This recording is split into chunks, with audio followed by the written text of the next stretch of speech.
Assalamualaikum warahmatullahi wabarakatuh. Jumpa dengan saya lagi, Neng Eva. Gimana kabarnya sahabat-sahabatku semuanya hari ini? Yang soleh dan soleha, yang baik hatinya, yang tidak sombong, yang rajin menabung dan juga rajin sedekah, dan juga yang cantik dan yang ganteng. Semoga hari ini sehat-sehat selalu dan dalam lindungan Allah Subhanahu wa Ta'ala. Dan semoga kita semua mendapatkan kucuran rahmat, keberkahan, dan keridhoannya. Dan juga semoga kita semuanya mendapatkan syafaat baginda Rasulullah Shallallahu Alaihi Wasallam, baik ketika di dunia maupun di akhirat kelak. Amin, amin, amin ya robbal alamin. Baik sahabatku semuanya, sebelumnya saya akan mengingatkan bahwa konten YouTube ini saya buat untuk umum ya, untuk sebagai wawasan dan untuk bahan pelajaran dan juga untuk diambil manfaatnya, dan semoga bermanfaat ya. Saya tidak bermaksud untuk menyinggung hati siapapun karena memang ini tujuannya untuk umum, untuk siapapun bagi yang mau mengambil pelajaran.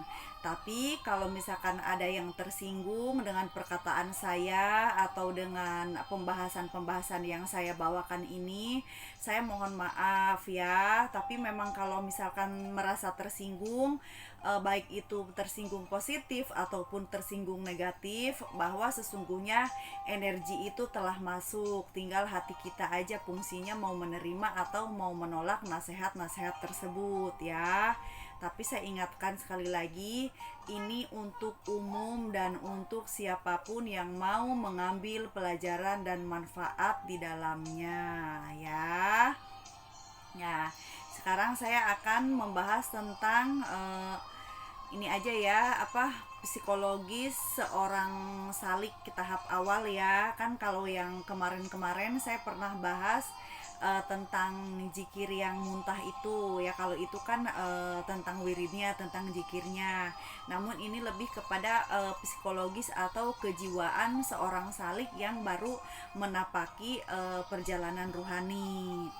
Sama seperti halnya ahli ibadah tahap pemula dan seorang salik tahap pemula ini juga ya, pertama-tama dalam kondisi bertaubat ya. Jadi pertama-tama itu bertobat kepada Allah gitu kan, baik bertobat secara doa ataupun secara sholat sunnah ya. Intinya kan ingin memperbaiki keadaan jiwa dan raga ya, yang mana kita harus menghindari dan meninggalkan segala bentuk dosa dan kemaksiatan dan juga keburukan dan juga segala penyakit batin lainnya, untuk kita bertumbuh dan berkembang menjadi pribadi yang lebih baik lagi. Yang tadinya dolim ya menjadi alim ya, yang tadinya kita bodoh ya kita bisa mau mengambil pelajaran dan hikmah dari setiap segala sesuatunya gitu kan. Yang tadinya kita kurang ikhlas dalam menjalani atau menerima segala sesuatu, ya kita lebih ikhlas lagi dan lebih tulus lagi dalam menjalankan setiap hal-hal kebaikan gitu kan. Nah, namun perlu diingat kalau psikologi salik tahap awal itu memang dalam keadaan bertobat, sudah bertobat ya. Dan di sini nih biasanya lagi takwanya gitu, bener-bener menjalankan segala perintah Allah dan menjauhi segala larangannya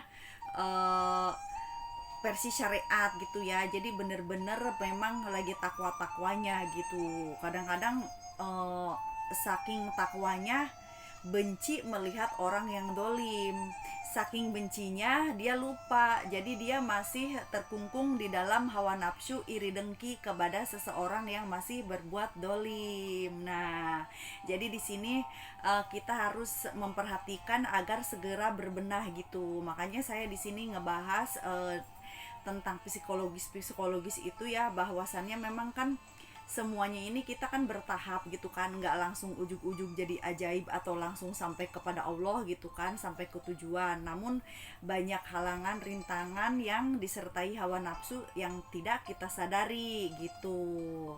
Jadi psikologisnya itu pertama bertobat, ya, bertobat dari segala bentuk dosa lahiriah terutama ya, dan juga lagi takwanya.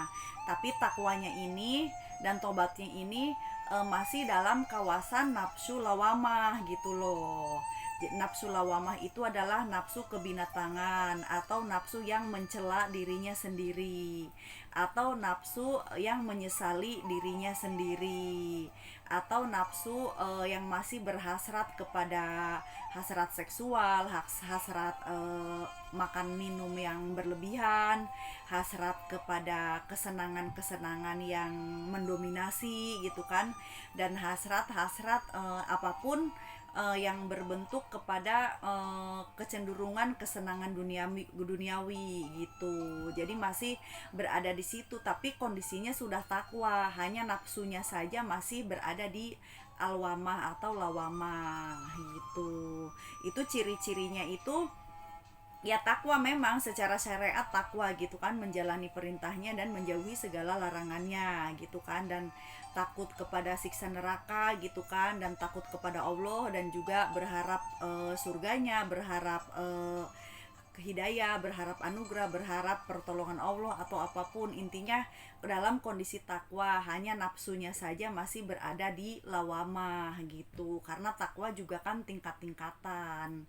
Tapi memang dan di sini ciri-cirinya itu masih memiliki iri dengki kepada orang yang dolim gitu. Jadi iri dengkinya ini memang sudah bukan kepada orang yang kaya atau orang yang cerdas atau orang yang memiliki berbagai kenikmatan dari Allah kita dengki, udah bukan ke situ memang. Tapi biasanya ini dengkinya ini sama orang yang berbuat dosa atau berbuat dolim gitu.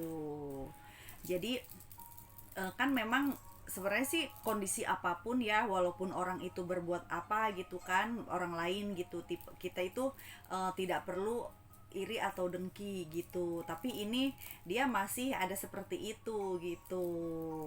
Jadi membenci kedoliman, tapi membenci kedolimannya itu dia nggak sadar gitu bahwa itu masih penyakit hati gitu. Jadi belum berbenah. Nah, makanya saya ungkap di sini kalau misalkan ada seorang salik ada di tahapan ini agar segera berbenah, segera sadar bahwa apa yang kita lihat di depan mata kita, baik itu orangnya masih dolim ataupun masih belum bertobat, tetap kita rangkul. Kalau mau jauhi, jauhi tanpa harus mendengkinya atau membencinya atau tidak menyukainya gitu, biasa aja.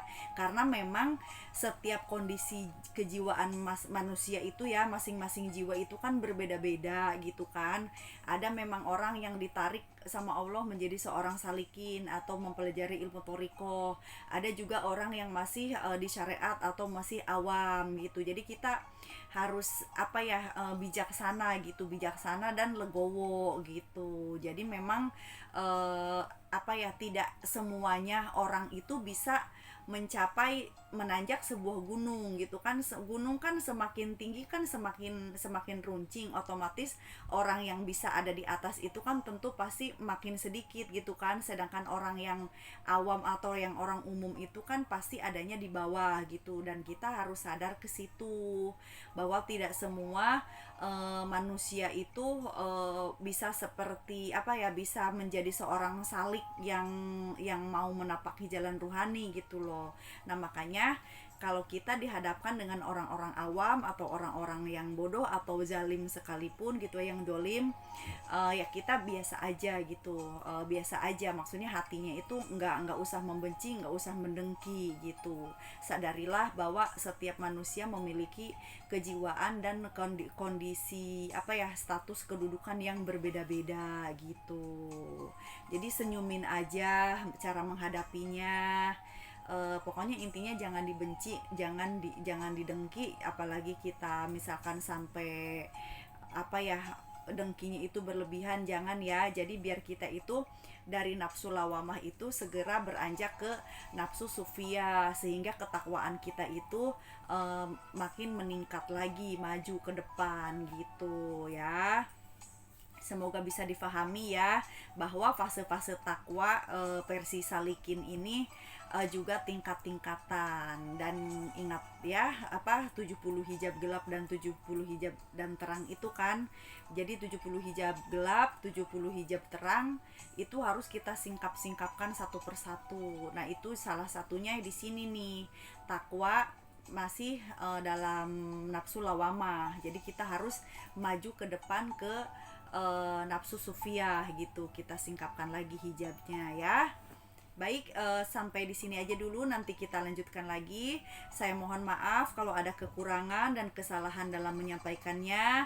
Saya hanya manusia biasa yang belajar dan terus belajar. Ambil baiknya, buang buruknya, dan semoga bermanfaat.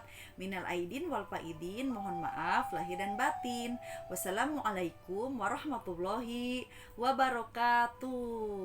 Sehat selalu.